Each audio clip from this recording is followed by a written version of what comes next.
of all, I love the beat of that song. What's the name of the song? It's called Outsider. And God, I love that like bassy break beat that you got going on. Tell us about some of the style that you put into your music.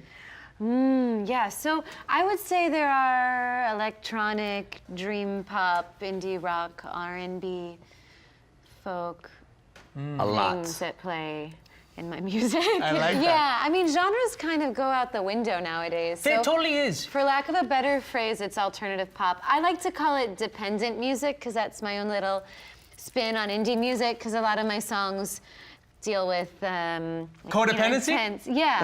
Or the opposite of it. Yeah. Well, you know what? You make a good point about genre going out the window. I love all kinds of music from 60s, 70s, 80s, 90s, all the genres, and I think that so much of the inherent genres have already been invented that what's new is all about mixing them and finding the new combination, right? So you were talking about some of the things that you did, but what are some of the influences that brought you to your combination? Well, one of my favorite albums of all time is Lauryn Hill's Miseducation of Lauryn Hill, probably, I would say. And then the genres, it's all over the place. I mean, I love like early Roberta Flack, I love Joni Mitchell, Michael, Janet, Alanis Morissette, TLC, Badu. I really love Solange and Blood Orange right now. The new Rihanna album is fire, and it's all over the place. I love all over the place. Yeah, totally. But I love the fact that you said that it's your own thing, because I was watching your videos, and I really like the flow that you have with the music. Oh, thank it's like you. You start just like giving yourself into it, and just like, and then you start whispering. And then you sing it, and then you whisper this song. And it's like so sexy in a way, and then you think you're gonna do something, and then you don't do it, so then you do something else. Yeah. With the even the moves, how you go down like. I try to keep the presentation style free-flowing and dynamic, and in the songwriting, it's really important that you have contrast. So, both in the physical presentation of the music, but starting with the music itself, the writing, it has to be inherently dramatic. Like, otherwise, what's the point of writing a song? But the way you talk, it's also the way you dance, and I'm it's also the way you sing. Okay, yeah. Because I've been looking. Yeah, I do. I do like to play with the falsetto, and then sometimes like I get really nasty with it, and it's gritty. But you got to be selective, in those moments.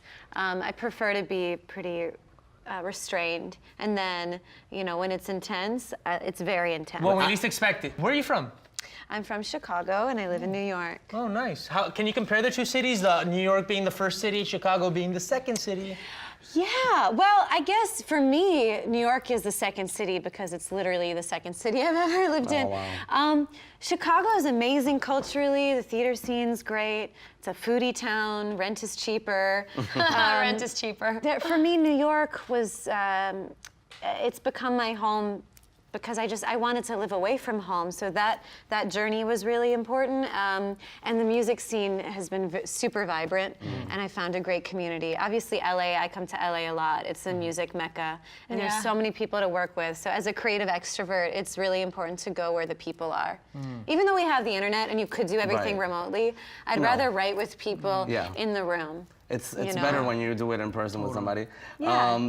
Who inspired the songs for this, what do you say, album, EP? I don't even know what to call it anymore because most of these are digital releases nowadays. Yeah, well, so this Outsider is an EP, and there'll be another EP early next year, and then I'm going to take a couple songs from each EP for the full length, the LP, this time about next year. So there's a big master plan at play, but I've been, over the past few years, building records. I have about 80 songs that I'd be happy releasing. Oh, wow. So, just getting 5 out there for now is a great feeling.